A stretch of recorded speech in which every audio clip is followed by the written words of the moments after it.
Sob as estrelas, de Júlia Lopes de Almeida, voz Iba Mendes.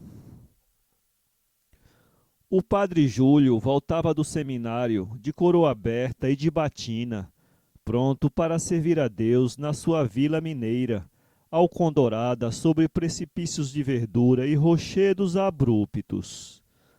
Alto, branco e esguio, figura mística de quem sonha e perscruta mistérios, ele derramava o olhar pelas penedias da encosta, tachonada de flores de quaresma, sem ânimo de perguntar pela sua amada de outrora, o seu único amor, aquela pobre Ianinha, tão ardente e apaixonada, que o enlaçava nos seus braços flexíveis como hastes de Hera, queimando-o com o fulgor dos seus olhos negros, de mineira inculta e imaginosa. Juntavam-se de noite nos campos, ela fugida do casebre da avó cabocla, ele da casa do tio padre. Amavam-se sob as estrelas. E Aninha sabia contos do sertão, histórias de feiticeiras e lobisomens, que lhe contava risonha, achando graças nos seus terrores. Ele beijava-lhe a garganta túmida, pedindo-lhe que se calasse. Tinham começado a mocidade juntos. Ela era mais moça, mas muito mais precoce. Ele adorava-a de joelhos, já um pouco voltado para o culto divino. De repente, interrompeu-se o idílio. O tio padre exigiu que o sobrinho fosse para o seminário. Das fugas noturnas só eram sabedoras as estrelas. Júlio, tímido, obedecendo à vontade do velho e impelido pelo mesmo seu espírito religioso, despediu-se da amante com resignação. Ela é que teve transportes de louca, que se calou a ele como uma cobra a um tronco, dizendo-lhe que o amava, que lhe dera a sua virgindade, a sua alma, que a vida era aquilo, a liberdade, o beijo, o amor. A tentação foi vencida. Júlio deixou-a sozinha, soluçando alto na noite escura e silenciosa. Agora, olhando para aquelas penedias, para aqueles vales enormes, pensava que antes a Ianinha tivesse morrido. E era essa a sua esperança. Queria ser puro, queria ser santo. Voltara-se para o céu com fé arrojada. Detestava o mundo e a carne. Vinha emudar a alma naquele mesmo desterro que enchera de beijos e abraços pecaminosos. Nos seus êxtases, a figura de Aninha atravessava-lhe por vezes a mente, como uma tentação diabólica e terrível, mostrando-lhe a alvura dos dentes, a negrura das madeixas revoltas, as rijezas dos seios morenos.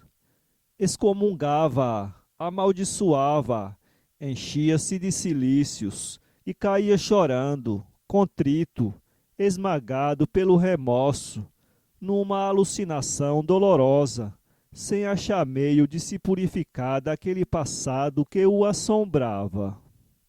Antes a Ianinha houvesse morrido.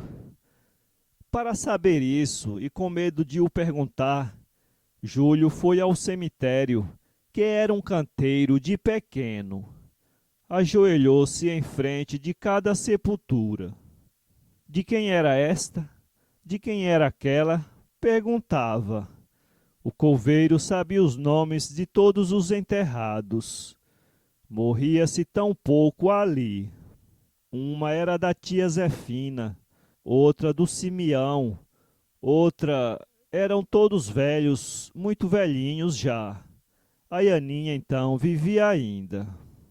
Júlio corou com vergonha daquele pensamento cruel. O nome da moça que mal lhe ia os lábios, se o dissesse, e estava certo, toda a gente tomaria conta do seu segredo. Não perguntaria por ela. e, abstrato, ajoelhou-se junto de uma sepultura coberta de flores selvagens. Esta é de uma criança, explicou o coveiro. Não deveria estar enterrada em segredo, mas enfim. O padre ergueu o rosto longo e pálido, numa interrogação muda. É do filho de uma cabocla, Ianinha. A peste não o batizou. De mais a mais, ninguém sabe quem era o pai. O povo afirma que era do diabo. Dizem que a voz do povo é a voz de Deus. Quem sabe? Júlio baixou os olhos para a terra, cruzando as mãos com força sobre o coração. O seu rosto, alvo e macilento, nada dizia, mas a batina estremecia ao arquejar do busto curvado. Sabia bem, do fundo daquela terra subia alguma coisa que o chamava, que o solicitava e lhe dizia: és meu. Aquelas flores selvagens não eram uma inscrição, um nome que lhe acusava a paternidade? O dia caía gloriosamente. Franjas de ouro e mantos de púrpura arrastavam-se pelo horizonte em nuvens grossas, embebidas de luz. Pelas penedias escarpadas, as bromélias erguiam os penachos cor de fogo. Piteiras enormes eriçavam os despenhadeiros, e lá embaixo o rio passava numa curva caudelosamente, refletindo o céu rubro, vermelho ele próprio como uma onda de sangue. Toda a terra parecia vitoriosa, erguendo as suas montanhas colossais, a sua vegetação estupenda, o seu cheiro de força, de amor e de fertilidade. Júlio teve ímpetos de escavar a terra, arrancar de lá o corpo daquele desconhecido, filho do seu amor e da sua carne, de chorar sobre os seus ossos despidos, de colar-lhe na caveirinha branca os seus lábios profanos, de lhe dizer que havia ternura no seu coração, que debalde procurava tornar seco e estéril, que amava nele a sua virilidade, a sua juventude e aquela pobre Aninha. Nisto levantou-se frio e assustado. Como podia ele, religioso, padre, pensar na tentação da carne, naquela criatura que estilara peçonha e dor por toda a sua vida, aquela cúmplice do demônio que assaltava sem temor os ninhos das corujas, mostrando ao luar o negror das madeixas e a alvura dos dentes no riso selvagem? Antes fosse ela a morta. Demais, não a enterrara ele para todo sempre na lembrança? Nessa noite, Júlio não dormiu. Voltava sem as ler as folhas do breviário. Lá fora, o vento soprava em roncos e uivos, e a lua sumia-se em nuvens fumacentas. Se erguia o olhar, via sorrir-lhe o doce Jesus, do regaço materno, na parede em frente. Uma criança, uma flor de carne e de sonho, que divina coisa! E ele tivera um filho, e não o vira nunca, e não o amara, e não o repousara sobre o seu coração frágil, morada do pecado e da vergonha, e não lhe beijara os pés acetinados, nem a boquinha já roxa pela morte. Na solidão do seu quarto rezava pelo filho, aquela alma pagã criada pelo seu beijo, porque sabia o bem, a Ianinha não tivera outro amante.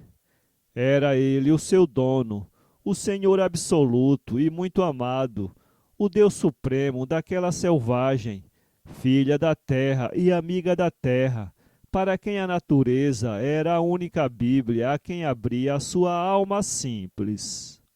E ele voltava querendo achá-la morta. Encostado à mesa, junto ao leito vazio, o padre compunha em mente as feições do filho, dava-lhe vulto, sentia nele o melhor da sua alma, o mais elevado dos seus ideais. Súbito, um toque de sino vibrou rebelde e agudo na noite silenciosa. O padre ergueu-se lívido. Que seria aquilo? Eram 2 horas. O vento abrandara. Houve um rumor de asas algodoadas fugindo espavoridas do campanário. A vila dormia tranquilamente. Mas veio outra badalada do sino, tangida com nervo e raiva, atravessar o espaço negro como um grito de dor. A aquele toque sucederam outros e outros, desordenados, como se o pobre sino da aldeia tivesse enlouquecido ou abrigasse no seu velho bojo todas as bruxas e duendes dos campos. O padre, assustado, amparou-se ao crucifixo, ergueu-o e caminhou resoluto para a porta, que abriu de par em par. O campanário ficava à esquerda, dominando o vale enorme, todo cheio de sombra. Júlio seguiu para ali, com a cruz erguida e os lábios murmurando preces. Pareceu-lhe distinguir um vulto branco agitando-se na treva como um fantasma. Elevou bem alto Cristo, e a poucos passos a sua voz forte retumbou no esconjuro formidável que abalou a terra. O sino emudeceu, mas o vulto branco lá estava, desenhando uma curva pálida na escuridade.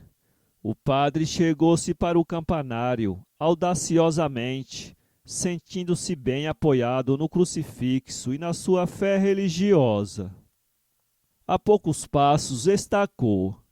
A luz rompera o crepe das nuvens e iluminava Ianinha seminua, com a cabeça deitada para trás, o cabelo pendente, os olhos perdidos na abóbada estrelada. Ela ali estava, segura a corda do sino, aquele velho sino de aldeia, tão meigo, tão acostumado a só falar de paz às montanhas solitárias. Ianinha quedou-se imóvel, sentindo Júlio perto, mas com medo de olhar-lhe para a batina. Depois falou num queixume, murmurando as palavras. Disse que tivera dele um filho, lindo como os amores, que lá estava no cemitério muito sossegadinho. Júlio estremeceu. Os braços estenderam-se-lhe para prendê-la, os lábios moveram-se-lhe para beijá-la. Mas conteve-se hirto, de cruz alçada, livrando-se da tentação. Ianinha chorou. Aquele tempo antigo fora tão bom. O campo aí estava, aberto a todos os seres, fértil, com os hinos das aves e o perfume das plantas. A vida rebentava à toa em cada canto. Em troncos velhos vicejavam lianas e parasitas. Em corolas de flores aninhavam-se milhares de insetos. E os ninhos estavam povoados, e as tocas recendiam a paz amorosa, e toda a terra desabrochava à espera de que eles fossem também, como noutros tempos, amasse sob as estrelas. Pecar? Não era pecado. Que seria o mundo sem a perpetuação do amor? Ianinha arrancava aquilo da sua imaginação caudalosa, lamentando-se por não ter nascido sob outra forma, por não ter a vida libérrima da ave, do inseto ou da flor. E estava tão formosa, formosa como nunca. Mas o padre sentiu o peso do crucifixo nas mãos geladas. Certamente que no fundo da sua alma alguma luta havia que lhe cerrava os beiços e lhe iluminava a fronte larga e lívida. Mas a palavra de amor não lhe saía da garganta. Voltou para dentro, de cruz erguida, com as faces banhadas de lágrimas. Consumou o sacrifício, entregava-se a Deus. Lá fora o sino voltou a badalar na noite negra, desordenada, furiosamente, como se o próprio diabo o tangesse. Depois tudo emudeceu. As aves voltaram para o campanário. uma barra de luz indecisa abriu-se frouxamente no horizonte, e só no meio da noite o cadáver de Aninha, enforcado na corda do sino, olhava de face para o vale enormíssimo, todo cheio de aromas e de treva. Para ler este conto, acesse www.poeteiro.com